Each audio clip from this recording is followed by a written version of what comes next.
ஜனநாயகம் என்பது ஷிர்க், ஓட்டு போடுவது ஹராம் என்று பலதரப்பட்ட கருத்துக்கள் நிலவுகிறது. இது எந்த அளவுக்கு உண்மை? அப்படி உண்மையெனில் எந்த அடிப்படையில் இது ஹராம் என்று ஷிர்க் ஆகும்?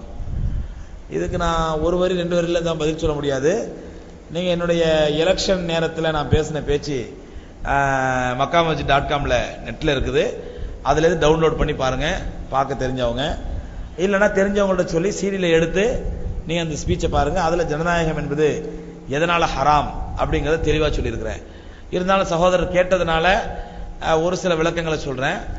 அல்லாஹ் குர்ஆன்ல சொல்றான், இன் துதிஅ அக்ஸர மன் ஃபில் அர்தி ல யுதில்லுக அன் சபீலில்லாஹ். பூமியில் நீங்கள் பெரும்பான்மை மக்களை பின்பற்ற ஆரம்பித்தால் அவர்கள் உங்களை அல்லாஹ்வுடைய மார்க்கத்தை விட்டு வழிகெடுத்து விடுவார்கள். அப்ப பெரும்பான்மை சிறுபான்மைங்கிறது என்ன கிடையாது, இஸ்லாத்துல கிடையாது. ஆனால் ஜனநாயகத்திலே பேஸே என்னதான்? ஜனநாயகத்திலே பேசிக் என்னதாங்க? மெஜாரிட்டி தான், பெரும்பான்மை தான். ஆனால் அறிஞர் அண்ணா சொன்னாரு, நல்ல வேளை ஜனநாயகத்துல அறிவுக்கோ அழகுக்கோ மனிதனுடைய சிந்தனைக்கோ அறிவே கிடையாது. பெரும்பான்மை என்ன சொல்லுது அதுதான். நல்ல வேளை பெரும்பான்மைப்படி இந்தியாவினுடைய தேசிய பறவையை தீர்மானிக்காமல் அழகை வைத்து தீர்மானிச்சுட்டாங்க. இந்தியாவுடைய தேசிய பறவை மயில்னு சொல்லி பெரும்பான்மையை வச்சு தீர்மானிக்கிறதா இருந்தா இந்தியாவுடைய தேசிய பறவையை எது தீர்மானிச்சிருக்கணும்? காக்கையை தான் தீர்மானிச்சிருக்கணும் அப்படின்றாரு அறிஞர் அண்ணா. அன்னைக்கு அப்படி சொன்னாரு. இன்னைக்கு நான் சொல்வேன், பெரும்பான்மைப்படி இந்திய தேசிய பறவை தீர்மானிக்கிறதா கொசுவை தான் தீர்மானிக்கணும். அதான் இந்தியாவில் அதிகம், அப்படித்தானே? ஏன்னா ஜனநாயகத்தில் அப்படித்தான். உதாரணமா எலெக்ஷன்ல ஒரு 2 பேர் நிக்கிறாரு. ஒருத்தர் பாவம் ரொம்ப தங்கமான மனுஷன், ரொம்ப அருமையான மனுஷன். அவர் மட்டும் எலெக்ஷன்ல ஜெயிச்சு எம்பி ஆனாக்கா மக்களுக்கு அவ்வளவு நல்லது செய்வாரு, அவ்வளவு பெர்ஃபெக்டா இருப்பாரு. இது வரலாம் அவ்வளவுதான், அப்படிதான் இருந்திருக்கிறாரு அவரு. மக்கள் எல்லாம் அவரை பாராட்டுவாங்க, அவ்வளவு தங்கமான மனுஷன், தக்குவா உள்ள மனுஷன் நிக்கிறாரு.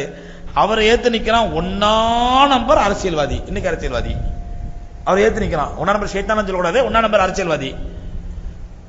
2 பேரும் எலெக்ஷன் நிக்கிறாங்க. எலெக்ஷன் முடியுது. ஓட்டு எண்ணி பார்த்தா 2 பேரும் லீடிங்ல வர்றாங்க. இவர் லீடிங், அவர் லீடிங், இவர் லீடிங், அவர் லீடிங். கடைசியில் அறிவிக்கிறாங்க, அந்த 1ஆம் நம்பர் அரசியல்வாதி 1 ஓட்டுல அதிகமா இருக்கிறான். ஆனா தெரியும் இவன் 1ஆம் நம்பர் அயோக்கிய. ஆனா இவரு அவனுக்கு நேர் மாற்றம், அவ்வளவு தக்குவா உள்ள மனுஷன், இறையச்சம் உள்ள மனுஷன். ஆனா யார் தான் ஜெயிப்பா? யாருங்க ஜெயிப்பா? அயோக்கியம் தானே? இல்ல ஜனாதிபதி சொல்லி, ஜனாதிபதி எலெக்ஷன் கமிஷன் சொல்லி, எலெக்ஷன் கமிஷன் தலையிட்டு, இல்லங்க அவர் ரொம்ப தக்குவா உள்ள தங்கமான மனுஷங்க, இவன் 1ஆன அயோக்கியம் எல்லாத்துக்கும் தெரியுங்க. மாத்த முடியுமா? ஜனாதிபதி பிரதமரை நினைச்சாலும் மாத்த முடியுமா? முடியாது. ஆனா இன்றைய ஜனநாயகத்தில் அதுவும் மாத்த முடியும். தோற்றுவிட்டார் என்று அறிவிக்கப்பட்ட உள்துறை அமைச்சரே பின்னாடி எப்படி அறிவிக்க முடியும்?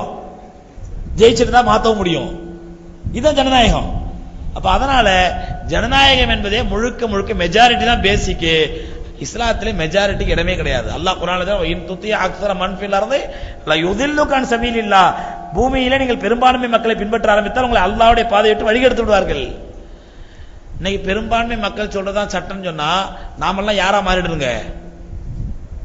யாரா மாறிடணும்? இந்தியால பெரும்பான்மை யாரு? இந்துக்கள் தானே. இப்ப பெரும்பான்மை மடி எல்லாருமே நாளையில இருந்து கல்லை வணங்க வேண்டும், அதான சட்டம். அப்படிதான் ஒரு பெரும்பான்மை படி. சரி இந்தியா விடுங்க, உலகத்தில் பெரும்பான்மை யாருன்னு கிறிஸ்தவர்களும் காபிர்களும் தானே, முஸ்லீம்கள் பெரும்பான்மை இல்லையே. அதுதான் அல்லாஹ் சொல்றான், உலகத்தில் பெரும்பான்மை மக்களை பின்பற்ற ஆரம்பித்தால் அவர்கள் அல்லாஹ்வுடைய பாதையை விட்டு உங்களை தடுத்து விடுவார்கள். இது பேசிக், அடிப்படை. இன்னொரு விஷயம் எடுத்தீங்கன்னா டெமோக்ரஸி, ஜனநாயகம். ஜனநாயகத்தின் பேசிக்கே for the people, of the people, by the people. ஜனநாயகத்தின் பேசிக் என்னங்க? மக்களுக்காக மக்களை மக்களே ஆள்வது. ஒரு 500 பேர் கொண்ட பார்லிமெண்ட்ல சாராயம் ஹராமா ஹலாலா என்ற சட்டம் கொண்டு வரணும்னு சொன்னா 251 எம்எல் எம்பி கையை தூக்கிட்டாங்கடா, உடனே என்ன ஆயிடும்? சாராயம் என்ன ஆயிடுங்க? ஹலால் ஆயிடும். அது சபாநாயகர் அந்த பில் பாஸ் பண்றதா பாத்திருக்கீங்களா? ஏற்போர் ஆம் என்க, மறுப்போர் இல்லை என்க. ஏற்போர் அதிகம் நினைக்கிறேன், சட்டம் பாஸ் ஆயிடுச்சு, முடிஞ்சு. அடுத்த சட்டம், அட ஏற்போர் அதிகமா மறுப்போர் அதிகமா, ஏன்னா ஆல்ரெடி தெரியும் ஆளுங்கட்சிக்கு தான் பலம் அதிகம். பாத்திருக்கீங்களா சட்டமன்றத்தில் சட்டம் நிறைவேறத?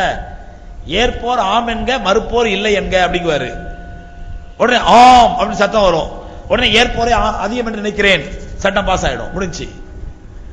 அதே மாதிரி ஹிந்தியில பார்லிமெண்ட்ல ஹிந்தியில சொல்லுவாங்க, மான்ने वाले हां बोलिए, அந்த பொம்பளை சொல்லும் இந்தியில உட்காந்துக்கிட்டு, ஏத்துக்கிறவங்களாம் ஆம்னு சொல்லுங்க அப்படின்ட்டு, உடனே அப்படிங்குவாங்க, உடனே சட்டம் பாஸ் ஆயிடும். அப்ப ஜனநாயகத்தில் பெரும்பான்மை எம்பிகள் சேர்ந்து கையை தூக்கிட்டாங்கடா, அங்க சாராயம் ஹலால் ஆயிடும், வட்டி ஹலால் ஆயிடும், விபச்சாரம் ஹலால் ஆயிடும், எல்லாம் ஹலால் ஆயிடும். ஆனால் அல்லாஹ்வுடைய மார்க்கத்திலே அங்க for the people, of the people, by the people, மக்களுக்காக மக்களே ஆள்வது ஜனநாயகம். இங்கே மக்களுக்காக மக்களை அல்லாஹ் ஆள்வது இறை சட்டம்.